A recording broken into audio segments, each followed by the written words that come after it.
Hey guys, what's up? Welcome to another edition of the Nightmare Wrestling podcast. It's July 18th, about 15 minutes to 8 before Raw starts. And I know I said I would come back on July 30th before SummerSlam to do a, preview, and then I was going to do a post show, but a few things have come up, and one of the things that I wanted to do was doing early predictions on SummerSlam. There's just been some other items in the news. There's been an update on the whole Vince McMahon hush money, so that'll be another episode I'll do this week. And there was also a report about WWE returning to TV 14, pretty much, I guess leaving the PG era behind. Then there was a little bit of a backpedal on it, but I wanted to do a separate episode of that as well. So I will do my best to drop both of those a little bit later in the week. But this one was just an early prediction that I was just thinking about because, it's sort of clear where we're going with a couple of things as far as the matches that just haven't been announced yet. And, that will just get me to this first one where it really appears that we're going to be getting Logan Paul teaming with AJ Styles to take on The Miz and Tommaso Ciampa. It hasn't been officially announced yet. Maybe it'll be announced tonight on Raw, who knows? Or maybe they're going to wait until next week because SummerSlam is Saturday after after next, or this coming Saturday rather. And, some might say, well, this match is below AJ, but I do think there are some matches that are below certain caliber of talent for some of these guys. But somebody like AJ, that's kind of hard to leave off an event like SummerSlam, and you want a guy like him around because he does draw money. And, we saw what Logan Paul did at SummerSlam. He did a lot of, he did very well. And, perhaps the two of them together, will make for a little bit more entertaining match. And, who's to say where that could go? Could it lead to, okay, Logan and Miz have their issues and then they do go for the tag team titles, or do they have them feud until they do something at WrestleMania? You never know. So I think that's a match that we're definitely going to get.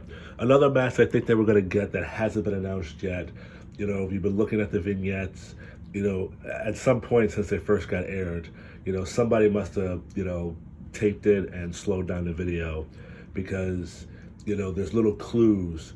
First of all, everybody thinks it's Edge. There's hope up there that it's Bray Wyatt, but, clearly it's Edge. And the reason why I say clearly is because if you watch the video and you have a pretty quick eye, or if you have to slow the video down, you will see that there are little, I guess, trinkets you want to call them, from Edge's past opponents. There's the Jeff Hardy sleeves that are there, the Olympic gold medalist there, that's a reference to Kurt Angle, the Latino Heat license plate, which is a reference to Eddie Guerrero. So it's definitely Edge. Edge is obviously going to come back to feud with the Judgment Day. The question is that going to be a one-on-one match with Edge versus Damian Priest? You would think it would be Edge versus Finn Balor. Maybe it'll be a tag team. But the question is, who is going to tag team with Edge?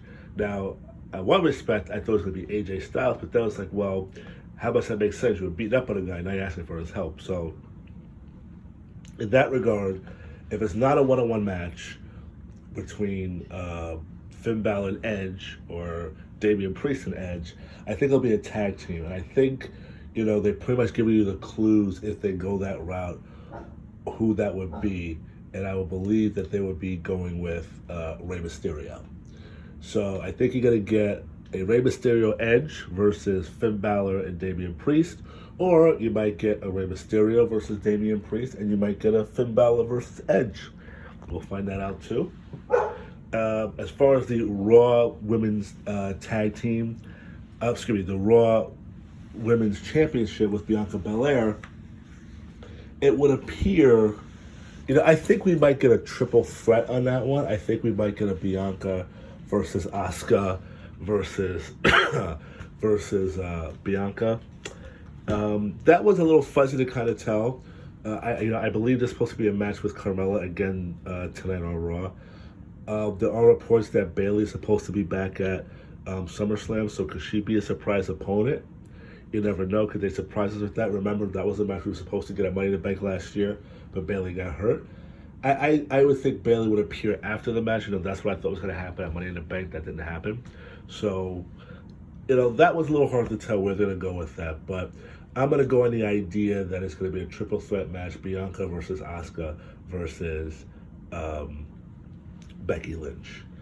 And then just for some of the matches that have been announced already, I'm going to save the Brock and Roman Reigns last. You have the Theory and the Bobby Lashley, and, that's a tough one to call where they're going to go with that. I think they're going to keep teasing the cash-in. I'll be very surprised if they have Austin Theory cash in. We'll probably have a better idea of what they're going to do with that. Maybe later this week as we watch Raw and SmackDown, and then next week when they do the go-home shows, maybe we'll have a better idea with that. Because I could see a scenario that they take the belt off of Bobby, give it back to Theory, and Theory has both. Could they do Theory wins United and wins the Universal Championship? That's a possibility. I really think it's just too soon. And I think the way that they're building up Theory, it would be more special if they waited, WrestleMania or even Royal Rumble. I think it should happen on a big pay-per-view. I don't think they should waste on a throwaway like Survivor Series. But, I have other, no pun intended, theories on that because, I've been saying for a long time, the plan supposedly was supposed to be Roman versus The Rock. And I have talked to my friend, excuse me, I'm just getting over the summer cold. I was talking to a friend about my two different scenarios if it doesn't work out with The Rock. Now there might be three scenarios with, in theory, mixed in there. But I really can't tell how that's going to go, if Theory's going to defeat Lashley or if Lashley's going to keep the United States Championship. To tell you the truth, I think either way it doesn't hurt Theory because Theory has their bigger prize. So we'll see what happens with that one. The Happy Corbin and Pat McAfee, that match is what it is. I think it will be entertaining because, McAfee definitely puts in 110%. So are they going to mishmash with it? It looks like they've moved away from the Madcap Moss portion of it. So are they going to make this a no disqualification match? It would seem a little bit, overkill if they do that, considering you have the last man standing match. But, the Pat McAfee, Corbin, I'm not going to do too many predictions on this one. I'm just sort of foreshadowing where I think these stories are going to go leading up to SummerSlam. Can't quite call who's going to go with that one just yet. I think one of the other tough matches is this tag team match with Street Profits and the Usos. And, if you listen to that reception on Friday's SmackDown, you think the Usos are the baby faces in this scenario. So it's very hard to tell. Now they have the special guest referee with Jeff Jarrett. I mean, to tell you the truth, to me, they kind of just pulled out of the blue. I mean, I know the association with Nashville, because even I was trying to figure out who the hell would they pick for this. And I'm trying to think, would it be somebody that the Usos have screwed and, this is their way of getting back to them. So that kind of leaves you Riddle. But I think we're going to get a Riddle versus Seth Rollins match at SummerSlam, so I don't think that's going to happen. So the Jeff Jarrett's an interesting pick. I think it's a pretty cool pick. It's an impartial guy. He doesn't really have doesn't really matter who wins in his eyes, so it'll be interesting. But that's another one that's tough to call, and maybe we can get a little bit more idea of what's going to happen. They talked about the breakup with the Street Profits, and then you also have the other hand, after the Street Profits, who's next for the Usos to face? Which will transfer me to the next thing that I just mentioned about Seth Rollins and Riddle. Definitely a collision course. They're going to meet at SummerSlam. Does Randy Orton make a surprise return? Who knows? But clearly the way the storyline has been going, these guys are going to wrestle at SummerSlam. And will they add a special stipulation? Maybe. there's no pay-per-view in August, so they would have a lot of time to build up, something special that might relate to the Universal title picture. The other match that was announced is the Liv Morgan and the Ronda Rousey match. And the only thing I'm going to say on this match is right now is, to me, somebody has to turn heel in this. And I think the person who has to turn heel is Liv Morgan. I'm going to leave it at that. We'll wait to see what happens. And when I do my preview, on Saturday, on July 30th, the morning of SummerSlam, I'll go into more detail of why I think it should be Liv Morgan turning heel. But I think for that match to work, there definitely needs to be a heel. Some might say, well, Ronda is the heel. No. I mean, right now it's two baby faces going at it, and I think it's Liv Morgan that has to turn in order to make this match, or this storyline, if it's going to become more than what it is, to work. Okay? So, this is pretty much a short one, guys. SummerSlam, we still have time before SummerSlam. Listening to this, just tell me what you think. Tell me if you think I'm off. Tell me if you agree with me. Tell me if there's a match that I haven't really thought about that might come up. Before, especially in the big pay-per-views, WWE was pretty good about trying to make sure every championship was on the card. And you can see that there are times that the United States is treated as nothing and it's on the pre-show. I mean, Intercontinental Championship is treated like nothing. I mean, sometimes I forget who the hell the champion is. Now, the champion is Walter right now. I'm sorry, Gunther. Sorry, is Gunther. And I like what they did with him, where, his guy lost, and now, he's being punished that he chopped. Like, I love that. That little detail I thought was great. So, if we're going to see a Gunther, I believe the opponent is supposed to be Shinsuke, I believe. If we're going to see that, my guess is that's going to be on the, the kickoff show. There'll probably be another tag team match, because after looking at Friday, it looks like Shanky and Jinder Mahal. Well, Shanky was already a babyface. Jinder's going to turn, so are we going to see Shanky and Jinder Mahal versus, the new mean Viking Raiders, or will it be the new Davidson Viking Raiders? So I think those matches are going to be on your kickoff show, the Intercontinental match, and probably something with that. We have no idea what's happening with the women's tag team titles.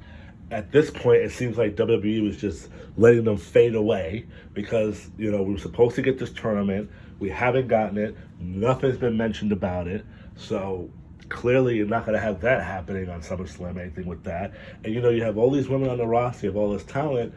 Resurrect this and give them something to do. And it's a shame that you're going to have 4 women miss out on SummerSlam because you guys can't figure out what to do. With all the writers on that team, you can't figure out who to put together. And yes, I know I shit on it before, saying, it's a little bit hard to believe because it's just a bunch of makeshift teams. But listen, if you're just going to have all these people sitting on their asses, I mean, at least come up with something. Let Nikki Ass and Doudrop put them together. Put Alexa Bliss and somebody else. I mean, you have enough women to do something with it. If you want to make it interesting, you can involve the NXT women. And I know NXT has its own women's championships as well, tag team champions as well.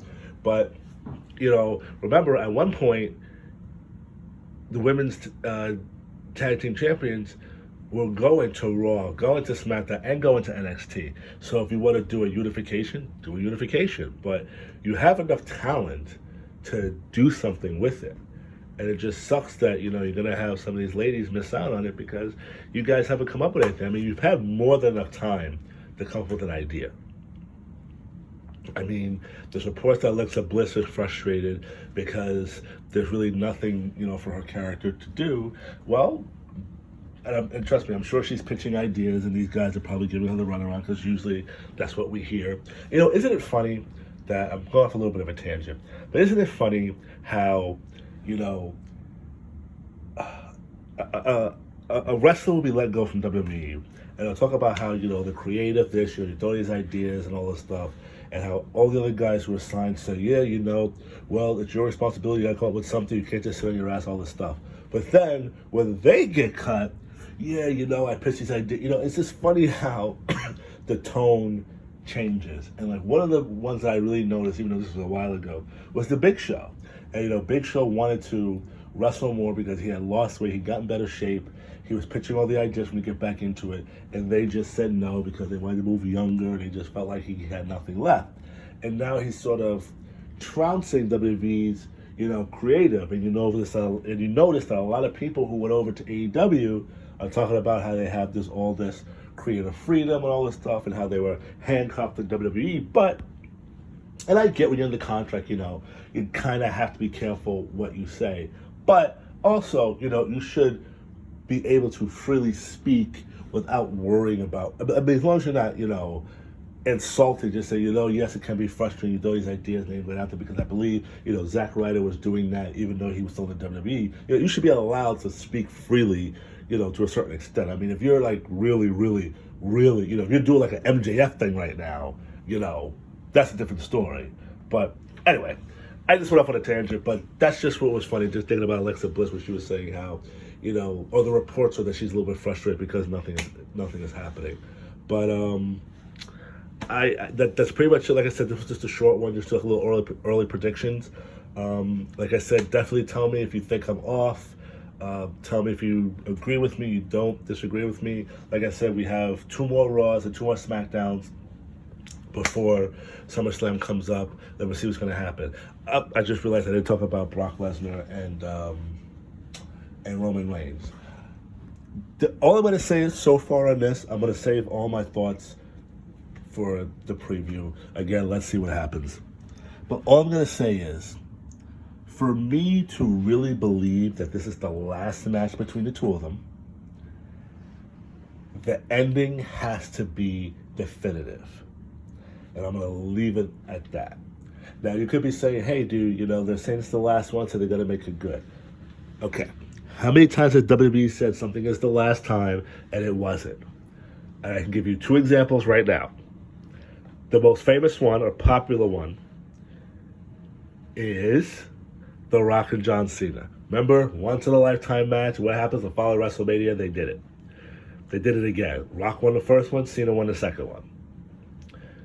Next one, end of an era. It was supposed to be Undertaker, Triple H, Steel Cage. Hell in a Cell, WrestleMania.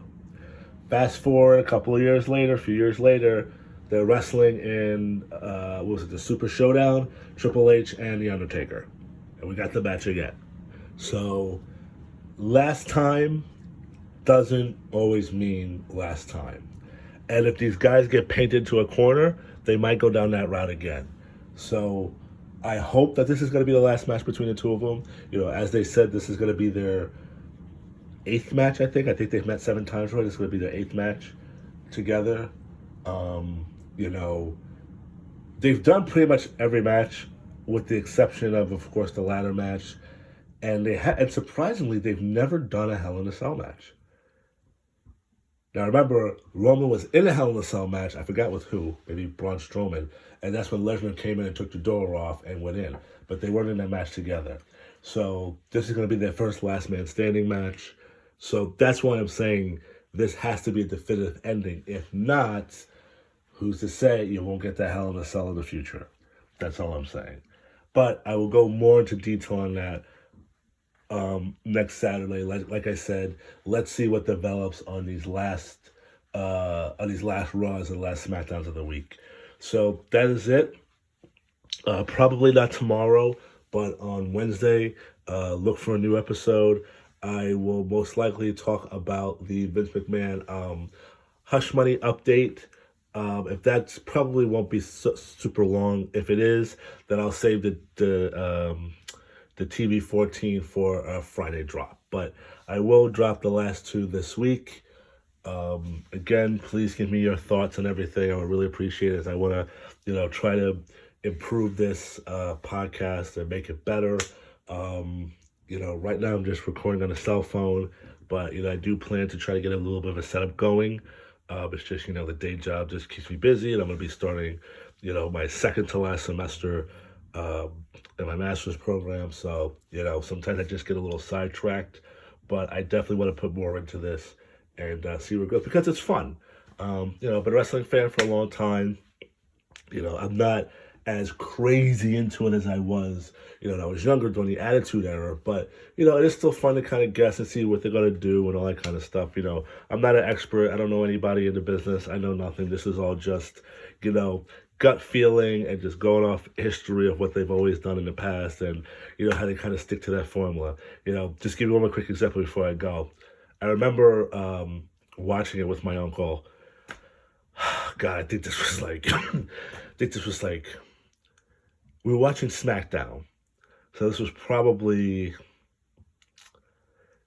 2000, 2001, somewhere around there. And I remember it was something involving Chris Jericho. And you know how you always do it, Jericho will come out and then the heel will come out and somebody else will come out and they'll brawl or whatever. And then, Teddy Long comes out. I think Teddy Long was there at that point. If not, it was somebody else. And I just said to my uncle, I'm like, yeah, they're going to do a tag match, Jericho, this guy versus these two. And sure, that's what happened. And he looks, he's like, how do you know? I'm like, because they always do that. And they're still doing that to this day, So, there's just some things that just don't change. But, okay, I'm going to get out of here, guys. Enjoy Raw. And just look out for the next episode on Wednesday.